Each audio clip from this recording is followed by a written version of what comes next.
ẹ̀tọ́ ni fún mùsùlùmí kó ṣe kéde kó pè wọ́n sákèsí. Èyí ò bùkátà pé a ṣẹ̀ṣẹ̀ máa sọ pé àáfàá kan la nídìí pé a fẹ́ lọ bá náà kó ṣẹ̀ṣẹ̀ wá pé ó ń ti bí sákèsí.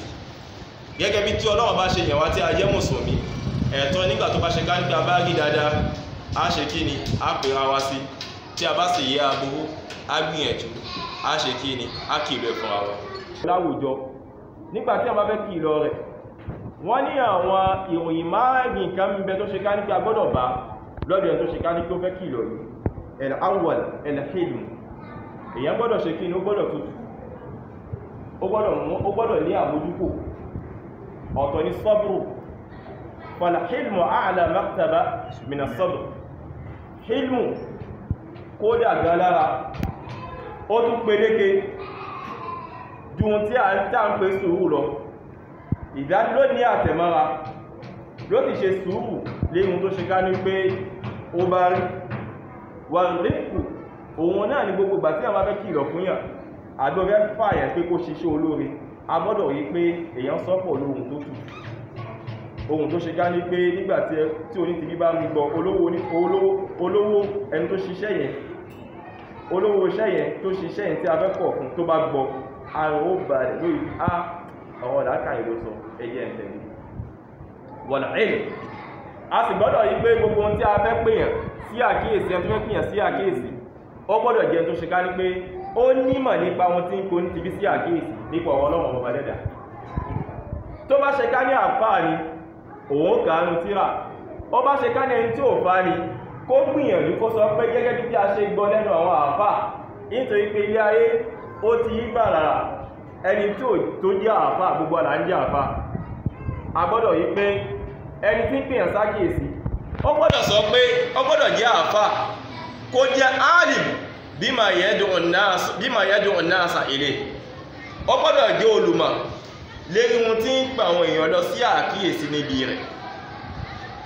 tí ò bá wá jẹ́ olùmọ̀ ńkọ́ tó jẹ́ ọmọlé kéwú àbẹ́ tó ṣe ká ní olùgbọ́ wàásí ni, a gbọ́dọ̀ rí pé ọ̀rọ̀ tí ó fẹ́ sọ yìí ó fẹ́ sọ pé òun gbọ́ lẹ́nu àfáà kan. ìmáàmù wa Qurtubi ń sọ fún wa pé kí ni min barakatil ilm, inú ìbùkún tí ń bẹ fún ìmọ̀, inú àlùbáríkà tí ń bẹ fún ìmọ̀, azul aqwali ila ashabiha, èyí tí fi ń da jùlọ tó ṣe ká ní pé ó lè mú oríire wọ ẹni tó fẹ́ sọ̀rọ̀ ní pé nígbà tó bá sọ̀rọ̀ kan tó bá ṣe ká ní pé kìí ṣọ̀rọ̀ ti ẹni, kó fi tì sí ara àwọn ẹni tó ti ara ẹni tó ní ọ̀rọ̀, ara ẹni tó ní ọ̀rọ̀ òun ni kó fi tì sí. àfáà lágbájá ẹnu àfáà lágbájá mọ́ gbọ́ ó ka hadith fún mi, nítorí pé látara rẹ̀ èmi àti á padà ṣe kí ni á padà yí pé ohun tí ń jẹ́ ìwà ìbílẹ̀ jẹ́, àbí bẹ́ẹ̀ kọ́ ìfowóyàn lọ sí ibi ohun tó da, á yí pé ìwà ìbílẹ̀ jẹ́ ló dínkù. ìwà ìbílẹ̀ jẹ́ ò lè tán. as-sirā'u bayna al-haqqi wal-bāṭil sunnatun awda'aha Allahu 'ala al-ard. ìbílẹ̀ jẹ́ àti ohun tó da ìjà ń bẹ láàrin wọn. ìjà yìí báyìí súnà ní lérí ilẹ̀ tó ṣe ká nípa Ọlọ́run ọba gbé sérí ilẹ̀ hatta qiyamisa títí àlìkíyàmọ̀ ṣe kí ló fi parẹ́ ni. ìbílẹ̀ jẹ́ ó máa bẹ dáadáa ó sì máa bẹ, àmọ́ ẹni tó fẹ́ pé ó fẹ́ ṣe wáàsí ó gbọ́dọ̀ mọ̀ pé ìgbìyànjú tòun látàtà yìí pé kí ìbílẹ̀ jẹ́ kó ṣe kí ni kó dínkù, àmọ́ ìbílẹ̀ jẹ́ ò lè tán, nítorí pé súnà Ọlọ́run ọba ní kí ìbílẹ̀ jẹ́ kó ṣe kí ni kó máa bẹ lérí ilẹ̀. bẹ́ẹ̀ náà ni súnà Ọlọ́run ọba ní kí dáadáa kó máa bẹ lérí ilẹ̀. ìdán ọ̀nà tó ṣe ká ní pèmí àti àgbà fi jẹ́ kí ìbílẹ̀ jẹ́ kó dínkù lérí ilẹ̀ ní pé kí ni gbogbo ìgbà tí a bá gbọ́ wáàsí a rí i pé a mọ̀ gbìyànjú pé wáàsí tí a gbọ́ yìí o a fẹ́ po olùmíì sí àkíyèsí ní wáàsí tí a gbọ́ yìí. kò sí dandan kí jẹ́ àfà mọ́ gbọ́ lẹ́nu àfà lágbájá ó ka àdéhìí báyìí fún wa pé Ànábì sọ báyìí. gbogbo ìgbà tó ṣe ká ní pé ẹni tí ì ṣàfà tó fi apolongo ọ̀rọ̀ Ọlọ́run ọba kó má lóhun nímọ̀ nípa rẹ̀ o kó sọ pé bí tóun ṣe gbọ́ lẹ́nu àfà èyí tí fi ń dára jùlọ nìyẹn. àwọn bùkátà kan méjèèjì kan nígbà tá a bá fẹ́ pèèyàn sí àkíyèsí níbi ọ̀rọ̀ Ọlọ́run ọba dẹ́dà. àkọ́kọ́ alátẹ̀sájìnàtà ìjà àkọ́kọ́ nìyẹn. èèyàn gbọ́dọ̀ sọ pé ní ìgbà tí mo bá ti pèèyàn sákìyèsí báyìí lẹ́kan náà bẹ́ẹ̀ lẹ́ Ànábì sallallahu alaihi wasallam Ànábì ò ní kú olùmọ́kà fún ọdún mẹ́tàlá ní polówó Islam. Ànábì mọ́ sọ fún wọn pé qulu la ilaha illallah tuflihun, ẹ sọ la ilaha illallah ọ̀kẹ́ bá lè yẹn wá sí tí Ànábì kan sọ fún wọn ni àwọn sàhábà ṣíwájú náà sàhábà ṣe kí ni kí wọ́n tó àwọn ọdún Islam.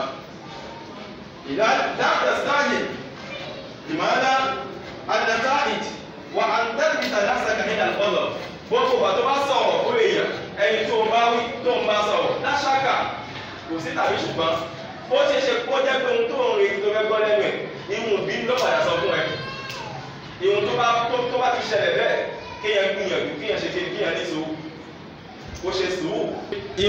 ń pèsè àkíyèsí Ànábì sọ fún mi àti ń pé man ra'a minkum munkaran falyughayyirhu biyadihi. Ànábì ní man àbáwò Ànábì gbó ẹnikéyìí tó bá jẹ́ gbogbo ẹni tó bá ṣe ká ní kó bá ti rí ìwà àbàjẹ́ nú yín yálà ọkùnrin ni yálà obìnrin ni èyìnbó ni èyàn dúdú ni man ra'a minkum munkaran tó bá ní ohun tí ò dá falyughayyirhu biyadihi kó gbìyànjú kó yí padà pọ̀ lọ́wọ́ rẹ̀. Tó bá ní agbá láti lè yí padà pọ̀ lọ́wọ́ rẹ̀ kó yí padà pọ̀ lọ́wọ́ rẹ̀. Fa in lam yastati' tí ò bá ní agbára láti yí padà pọ̀ lọ́wọ́ rẹ̀ tó bá ṣe ká ní pé nígbà tó bá fẹ́ yí padà pọ̀ lọ́wọ́ rẹ̀ ló fa fìrákò fún ló fa wàhálà fún fa bilisanihi. Ànábì ní kó lu ara rẹ̀ kó fi yí padà. Fa in lam yastati' tí ò bá ní agbára láti lè yí padà pọ̀lú ara rẹ̀ fa biqalbihi ìjẹ́ kó fi ọkàn rẹ̀ fi kọ́ wa dhalika ad'aful iman. Wọ́n nínú àwọn ìpele tó ṣe ká ní pé èèyàn fi ń pọ̀ kan ìpele yìí ló fi lẹ jùlọ ìpele tó fi lẹ jùlọ nìyẹn ìpele tó fi lẹ jùlọ nìyẹn. èèyàn orí kẹ́kọ̀ọ́ pọ̀lú ọwọ́ rẹ̀ kó gbìyànjú kó yíkọ̀ pọ̀lú kíni pọ̀lú ọwọ́ tí ò yíkọ̀ pọ̀lú ọwọ́ rẹ̀ kó gbìyànjú kó yí padà pọ̀lú ọwọ́ rẹ̀ kò bá lè yí padà pọ̀lú ọwọ́ rẹ̀ kó yí padà pọ̀lú kíni pọ̀lú ọkàn rẹ̀ wa dhalika ad'aful iman. Jàmá mùsùlùmí àwọn àgbẹ̀rẹ̀ wa sákèsì gbogbo ẹni tí Ọlọ́run bá ní kó dàgbà tọ́lọ́run wá yàn pé kó jẹ mọ́gàjí ilé iṣẹ́ kù fún wa ọ̀rọ̀ wá síkù fún wa tí a gbọ́dọ̀ tó ń ṣe nínú mẹ̀lẹ́bí wa. Ọlọ́run bó dà wá lágbà lásán lé yóò fo kò dà wá lágbà lásán lé yóò do. Ànábì ní man tala umruhu wa hasuna Ànábì ní khairukum èyí tí fi dára jùlọ nù yí o man tala umruhu ẹ tó ṣe ká ní pé ó gùn lẹ́mí wa hasuna amaluhu iṣẹ́ sì wádà.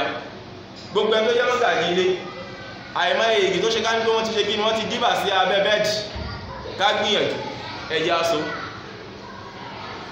nítorí pé àṣọ àdàgbà àwa lọ kú bẹ̀ wallahi aṣòfò ní o. Ànábì sọ fẹ́mi àti khairu sharrukum ẹn tó fi burú jùlọ nù yín man tala umruhu ẹn tó ṣe ká ní pé ó pẹ́ láyé agúnlẹ́mí wa sa'a amaluhu ihun tí jẹ́ iṣẹ́ ọwọ́ rẹ̀ tó ṣe iṣẹ́ tó bàjẹ́ ni iṣẹ́ tó dá ni gbogbo àgbà rẹ̀ tó ń fi dà àgbà kíṣe ni àgbà tó ń fi dà àgbà bèlọ́tù ni àgbà tó ń fi dà àgbà kágbà ni adidas ló nípa ọmọ ìyàwó sákèsì àwọn tí wọ́n lọ kíṣe pọ̀ nísìn bóyá ìmọ̀ ṣiṣẹ́ ni àwọn sàhábà radiyallahu anhu ajma'in àwọn ẹni ọ̀wọ̀ kíjọ wọn sàhábà Ànábì wa bá wọn o ìbẹ̀ ọ̀nà tó ṣe ká ní pé kọ̀nà àhàzà arba'ina min umrihi tó ṣe ká ní pé ó ti ní kàrántàn o olómi ti ní sẹ̀kántàn o olómi ju Ànábì lọ fi o àránṣà àgbọ́ ìtàn Abu Quhafa bàbá Ànábì bàbá Sayyidina Abubakar agbọ́tàn rẹ̀ o sàhábà ni o àwọn eléyìí Ànábì bá wọn wọ́n sì ju Ànábì lọ wọ́n sì ju pájú ọ̀sẹ̀ fún Ànábì sallallahu alaihi wasallam láti kọ́ ìmọ̀. Èyàn yìí dàgbà ìmọ̀ àwọn alamọ́ dàgbà ìmọ̀ bí gbogbo ibi tí ìmọ̀ bá wà ẹ jẹ́ ká gbìyànjú ká lè lọ gbogbo ibi tí ìmọ̀ bá wà ẹ jẹ́ ká gbìyànjú ká lè lọ. Imam Ibn Qayyim al-Jawzi ń sọ fún wa pé àkọ́kọ́ ohun tí èṣù máa ń rí lára àwọn àlùmọ̀ yìí ọ̀nà tí èṣù gbà tó fi wọlé lára àwọn àlùmọ̀ yìí àkọ́kọ́ ọ̀nà tí ó gbà ní pé kí ni yasudduhum an talabil ilm yasudduhum an talabil ilm ló dí wọn ló dí gàgá wọn látàtà pé kí ni kí wọ́n máa wá ìmọ̀ gbogbo ẹjọ́ bá fẹ́ tó wá fẹ́ wà mọ́ èsì rẹ̀ fẹ́ wà mọ́ ọmọ yóò sí ẹ̀tọ́ fẹ́ wà mọ́ ni kí lẹ́ ń gbé ẹ̀ tí ìmọ̀ ìtẹ́fẹ́ fi kí òun ni àbí kúrò dé kì í sọ̀rọ̀ ọ̀bẹ́ o ọ̀rọ̀ ìmọ̀ lèyàn fi máa ń rí ìran èyàn fi máa ń rí ìran ní ẹ̀sìn tí yẹn wà tí yóò bá ní ìmọ̀ èyàn ó fi ohun tí ń jẹ́ ẹ̀tọ́ fi tábà àtàrà ìmọ̀ yìí lèyàn mọ ohun tó da àtàrà ìmọ̀ yìí lèyàn mọ ohun tí ò da àtàrà bẹ̀rẹ̀ yóò wà fi kìlọ̀ fáwọn èèyàn tí wọ́n bá ṣe kí wọ́n máa ń ṣàyídá àìmọye àwọn bàbá tó ṣe ká ní pé wọ́n dàgbà lè wọ́n mọ́gàjí lé ni wọ́n àmọ́ ṣùgbọ́n o àwọn náà ni wọ́n ṣe kí ni wọ́n ń dáwọ́ sí àwọn òkú ìjọ mẹ́ta ìjọ mẹ́jọ ìjọ mẹ́kànlélógójì jàmá mùsùlùmí ṣé àgbà arìnláwádà yẹn àgbà tí àjà tá fi tún nǹkan ṣe tá fi yí àwọn èèyàn padà lé ìlànà ọlọ́wọ́ ọba á gbé ẹbí wá sẹ́yìn manhaj sahih manhaj tó da mọ́nà tó ṣe ká ní pé nígbà tí wọ́n bá tẹ́wọ́ tí wọ́n bá tọ̀dọ̀ ọlọ́wọ́ ọba lọ tí wọ́n dáwọ́lẹ̀ tí wọ́n ti ọ̀dọ̀ ọlọ́wọ́ ọba wọn lọ wọ́n bọ́ ọlọ́wọ́ ọba lẹ́tọ́ ṣe ká ní pé ọlọ́wọ́ ọba ó kí wọn pé kí wọ́n káàbọ̀ àwọn náà kí ọlọ́wọ́ ọba kan kú lé àdàgbà àfi ìkàn ṣe nínú ẹbí àdàgbà àfi kò wá àwọn èèyàn kan nígbà tó ṣe ká ní pé wọ́n gbé ìdí wá jàmá mùsùlùmí kì í ṣàgbà rẹ o ẹ má jẹ́ àdàgbà bú o àgbà tó ṣe ká ní pé ànábì ni màá àmì kò mú nǹkan gbogbo ẹnikẹ́ni tó bá ṣe ká ní pé ó bá ráyè ìdánù yín ọmọdé ló ráyè ìdánù àgbà ló ráyè ìdánù ẹ tó náà tó wá ṣe àǹfààní fún ní pé ẹni tó dàgbà tó ṣe ká ní pé àwọn èèyàn ó lè gbọ́ tiẹ̀ tó dàgbà tó ṣe ká ní pé látara ọdún tí ó ní àwọn èèyàn ó gbọ́ ọ̀rọ̀ ẹnu tiẹ̀ ààrẹ ó ṣe kí lórí rẹ̀ kó gbìyànjú kó pọ̀ àwọn èèyàn sákèsí níbi ohun tí ò da kó gbìyànjú kó pọ̀ àwọn èèyàn sákèsí níbi tí ò da ibi pé àṣọ igi à ń bí máa àṣọ igi ẹja gbìyànjú ẹja fi lélẹ̀ o sínú mọ̀lẹ́bí à ń ṣejọ́ mẹ́ta à ń ṣejọ́ mẹ́jọ ẹja gbìyànjú ká fi lélẹ̀ o àbí máa ṣòwò lé ìjọ olè ìbò ṣòwò lé àwọn ọmọ ìbò tó ń da jù wá lọ́dún pẹ̀lú pé wọ́n lẹ́sùn ìjọba mùsùlùmí ẹja gbìyànjú ẹja ronú gbogbo àgbà tí ọlọ́wọ́ bá nípa bá dàgbà ọlọ́wọ́ bò ní ká dàgbà léyé asán o ọlọ́mọdé á dàgbà léyé asán o ọlọ́mọdé á dàgbà léyé òfo ọlá ìpín méjì ọlọ́wọ́ ọba aqulu qawli hadha wastaghfiru li wa lakum wa li kaffatil muslimina min kulli dhanbin fastaghfiruhu innahu huwal ghafurur rahim.